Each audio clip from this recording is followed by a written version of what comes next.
आज का विषय है नैतिकता और नेतृत्व, मोरालिटी एंड लीडरशिप। नीतिवाद एक अच्छे नागरिक का लक्ष्य है और साधना मार्ग की तो यहाँ से यात्रा प्रारंभ होती है।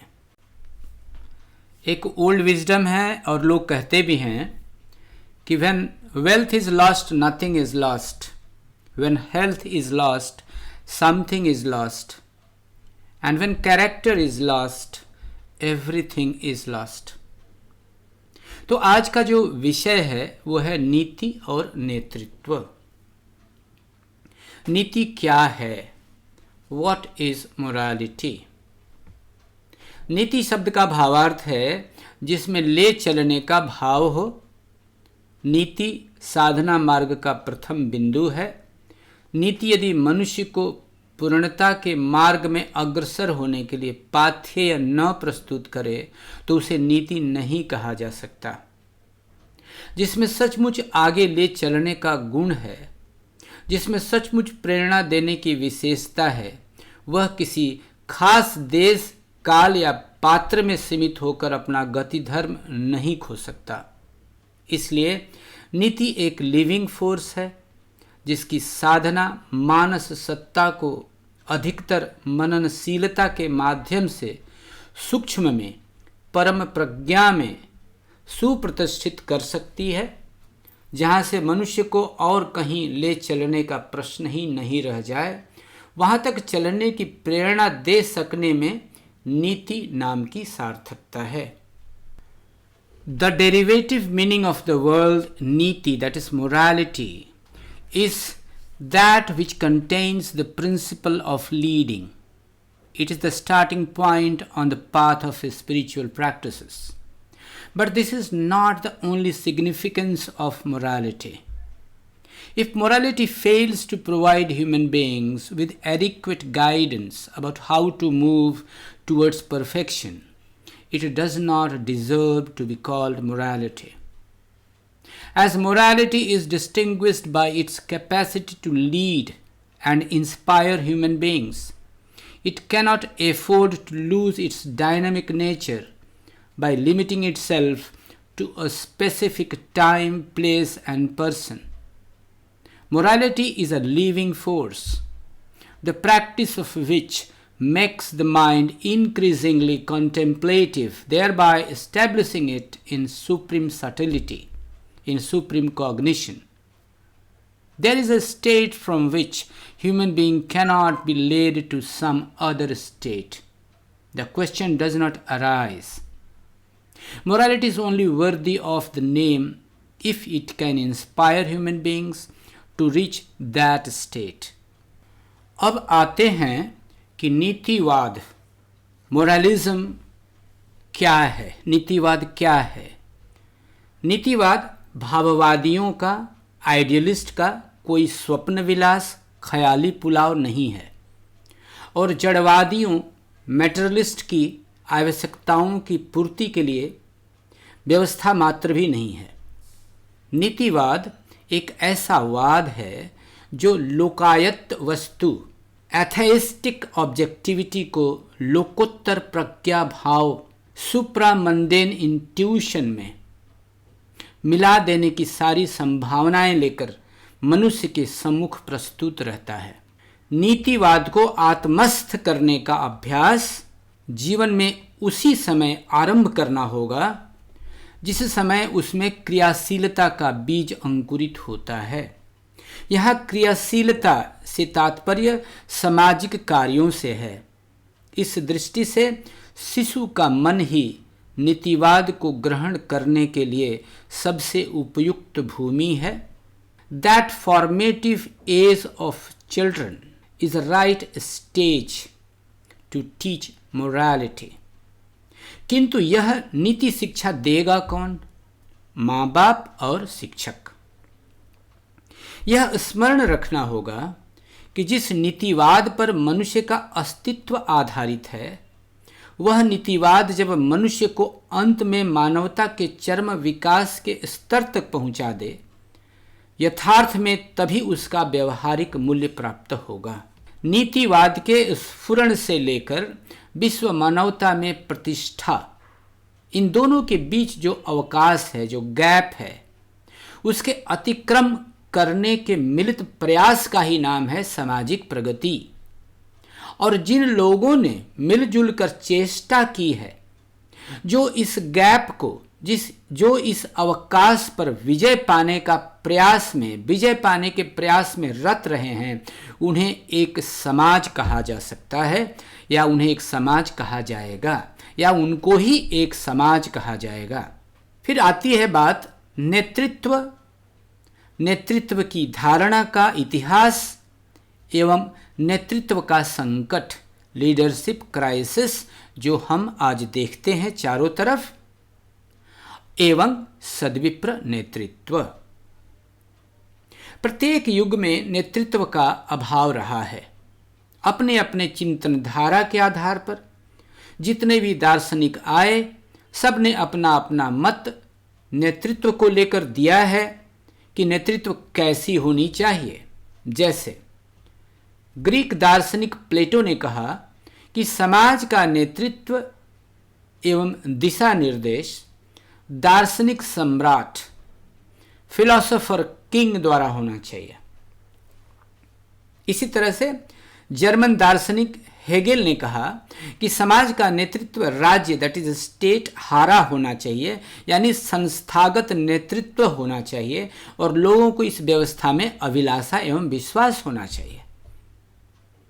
वहीं दूसरे जर्मन दार्शनिक नीत्शे ने कहा कि समाज का नेतृत्व अति मानव, दैट इज सुपरमैन द्वारा होना चाहिए।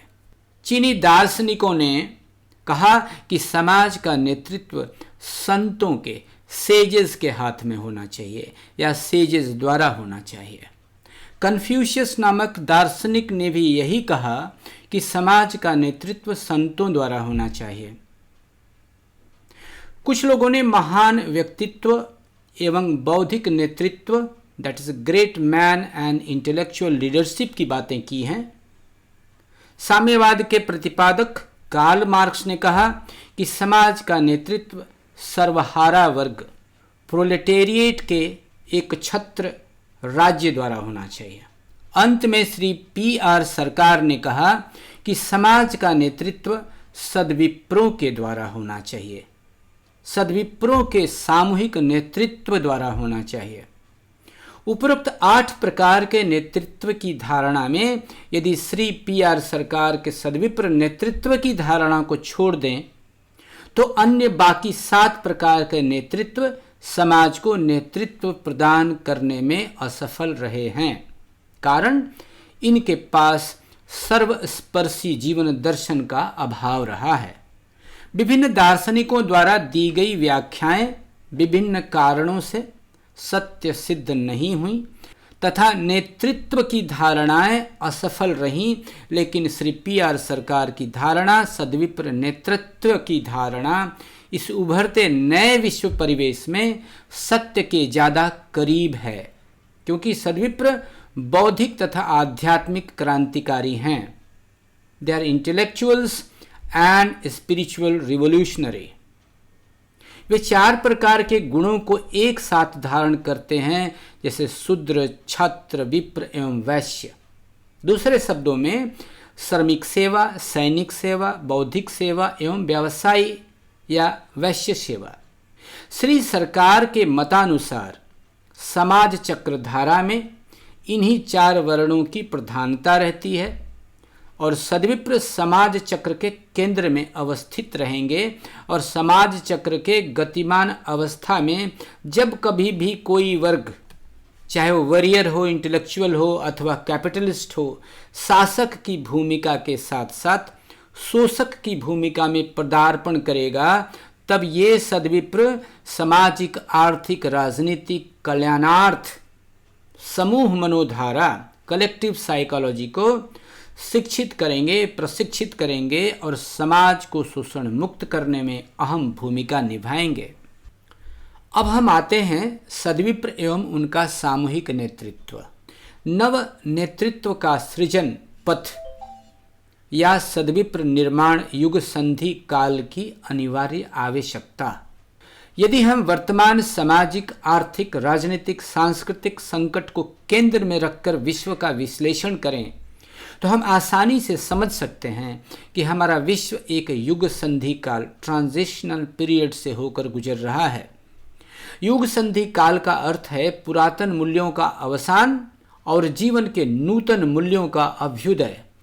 यह युग संधि काल क्रमिक रूप से विक्रांतावस्था से विकृतावस्था और विकृतावस्था से विपर्यावस्था, विनष्टावस्था की तरफ बढ़ता है। विपर्यावस्था में सामाजिक, राजनीतिक, सांस्कृतिक, आध्यात्मिक मूल्यों का लय ताल बेसुरा एवं संकटग्रस्त हो जाता है।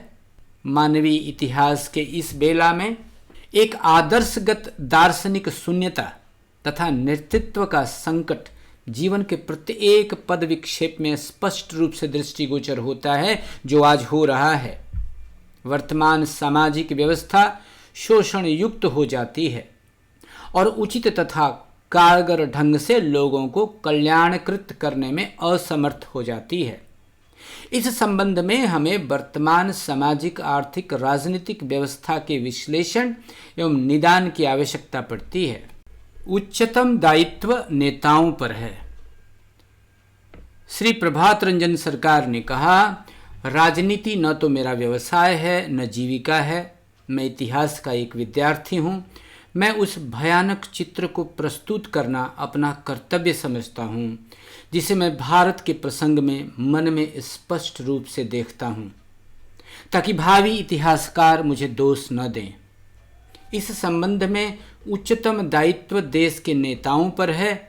वे देश को बचा सकते हैं या डुबा भी सकते हैं।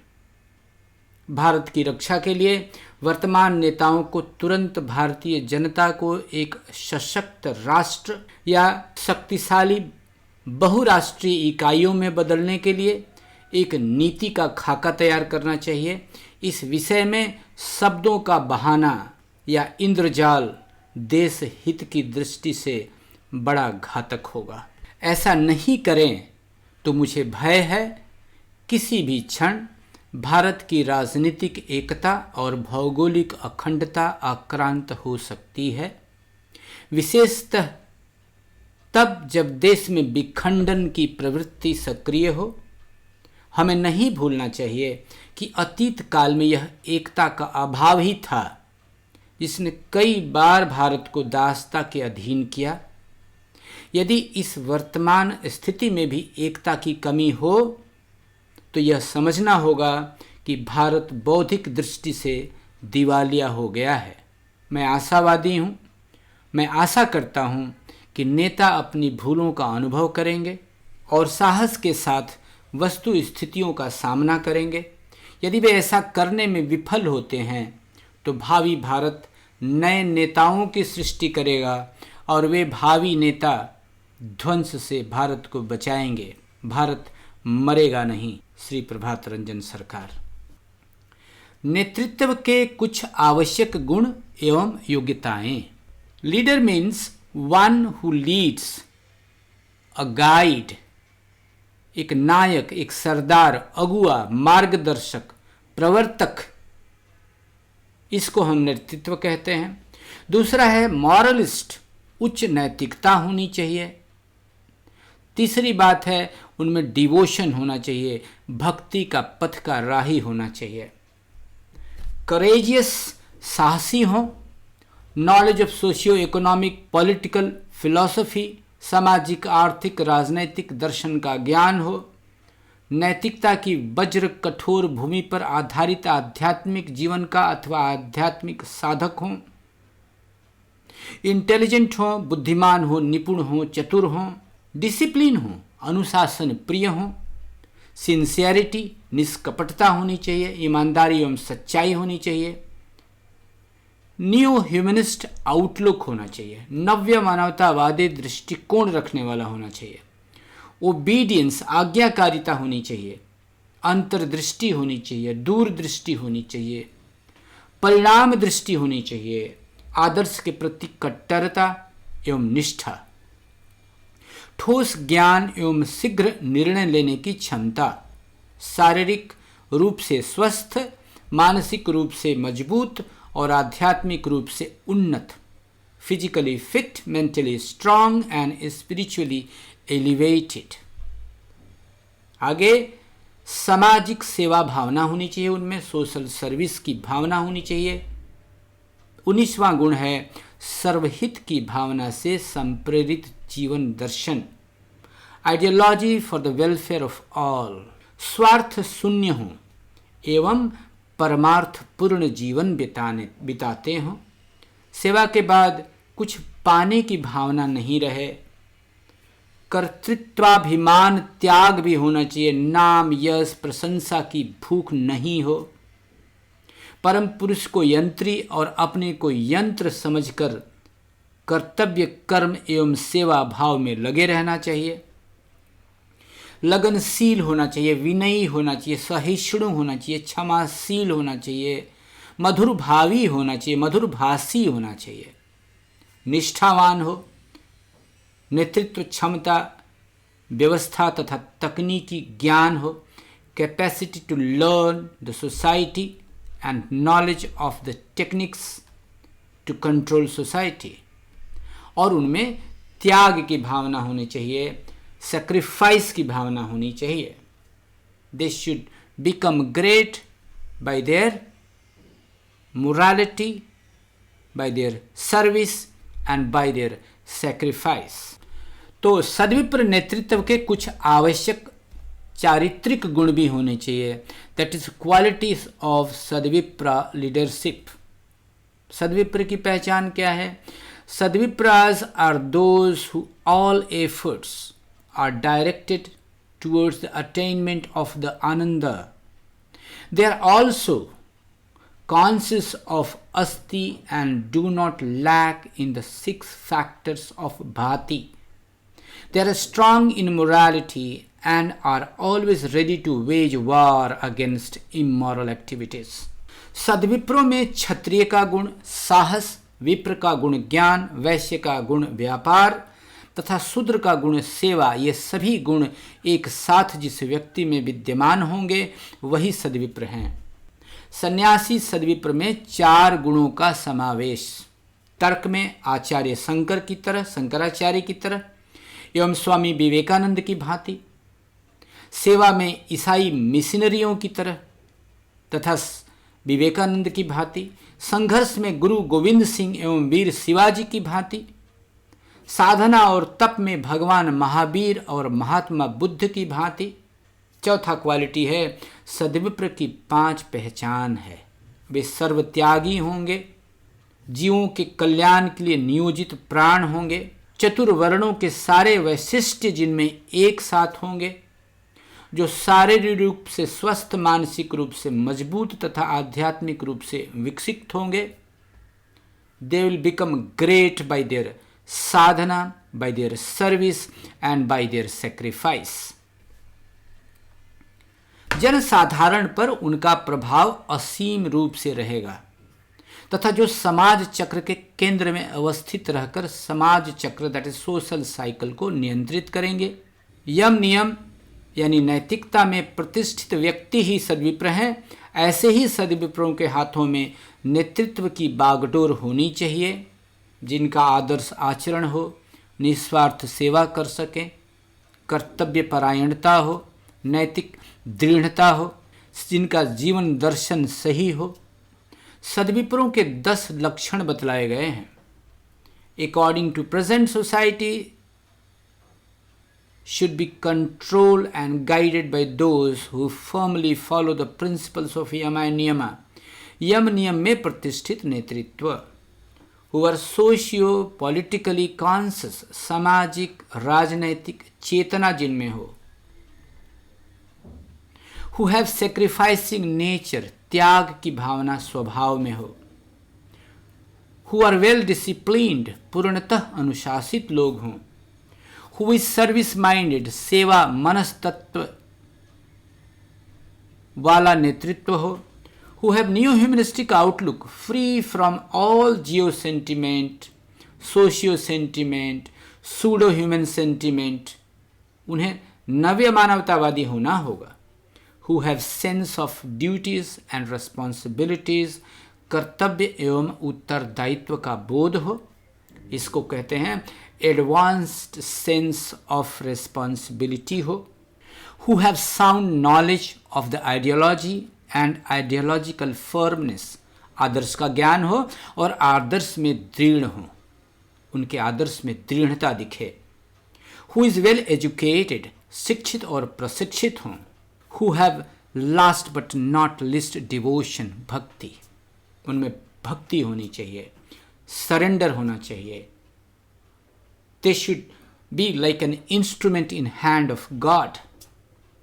सद्विप्र नेतृत्व की अन्य विशेषताओं में निम्नलिखित हैं, जिनके पास सर्वस्पर्शी जीवन दर्शन की स्पष्ट अवधारणा हो, जो व्यष्टि और समष्टि जीवन के भौतिक, मानसिक एवं आध्यात्मिक तीनों ही आयामों में स्पष्ट दिग्दर्शन करता है।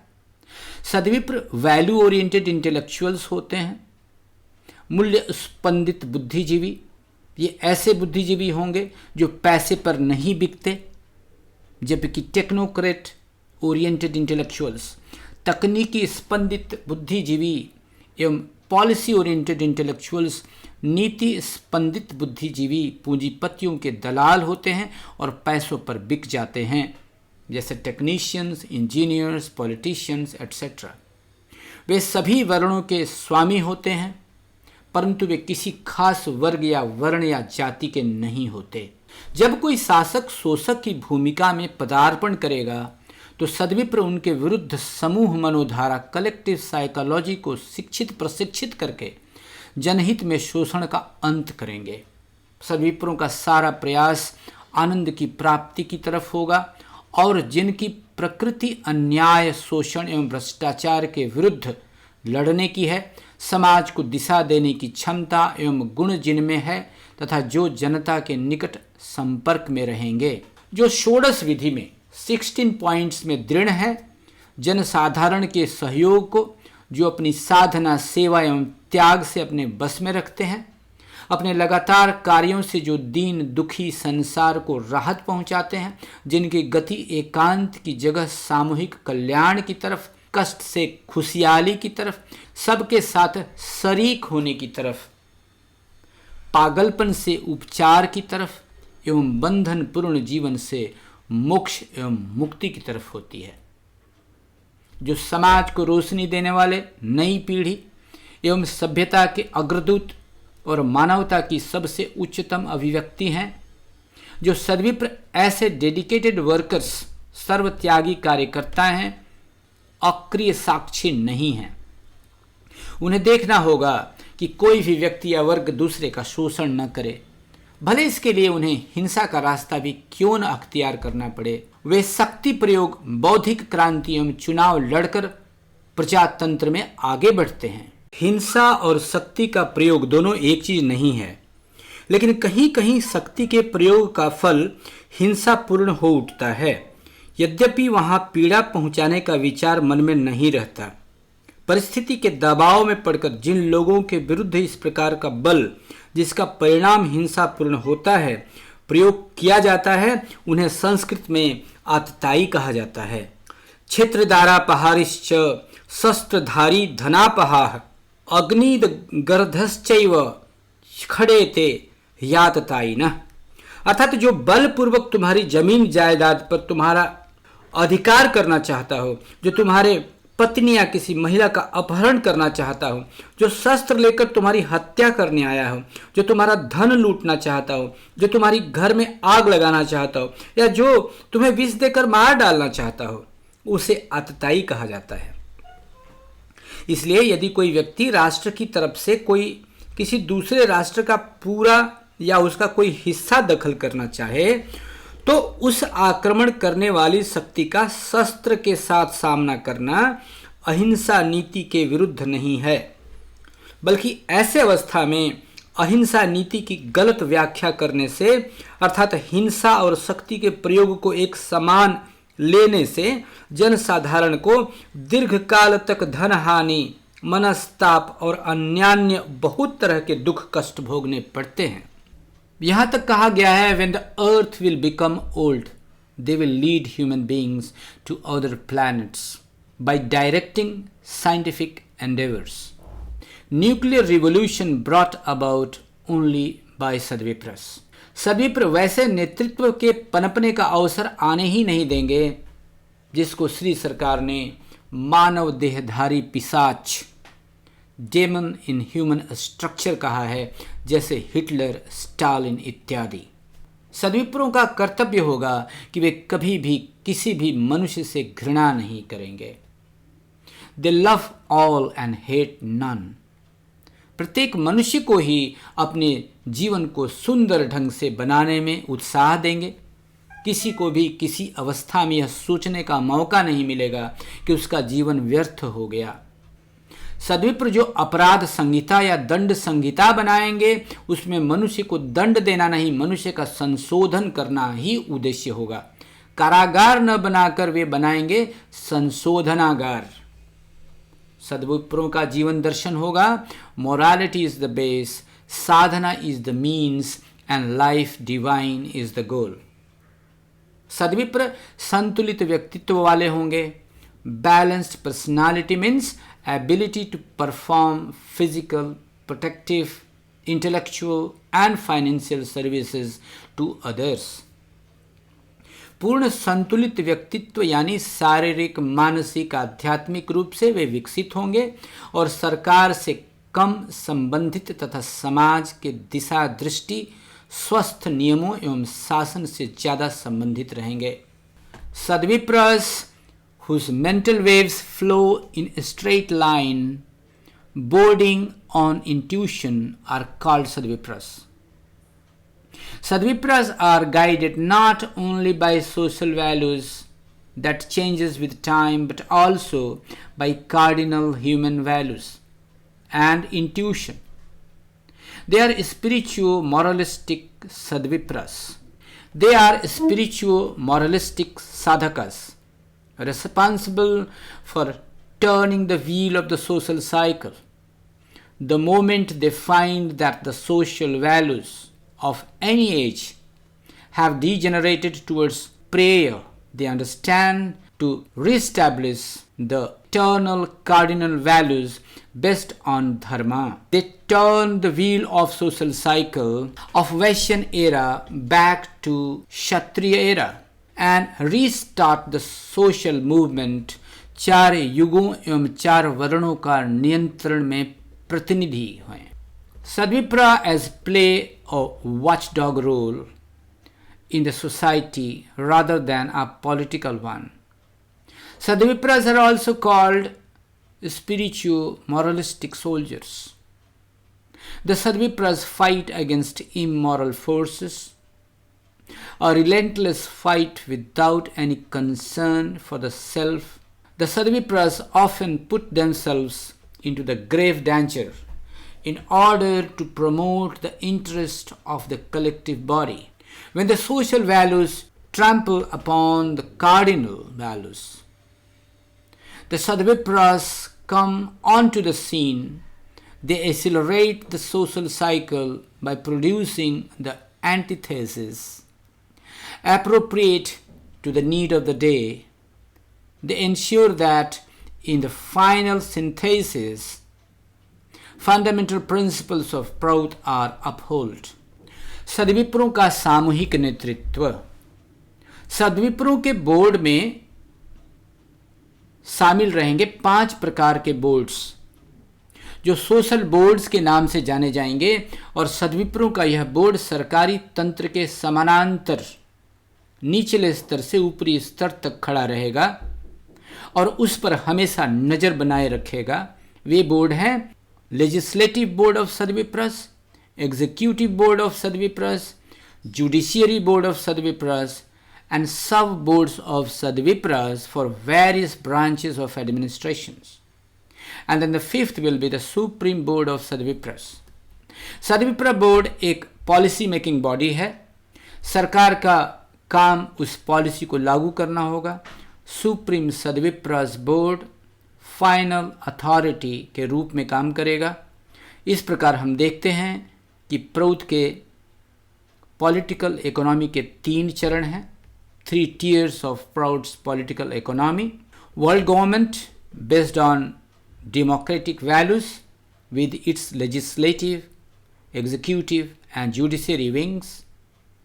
Social boards or Sadvipra's boards parallel to government structure from lowest level to the highest level, with its 5 boards mentioned above, and structural organizations dedicated to making ideal persons through training, volunteers or cadres in self-development and universal welfare.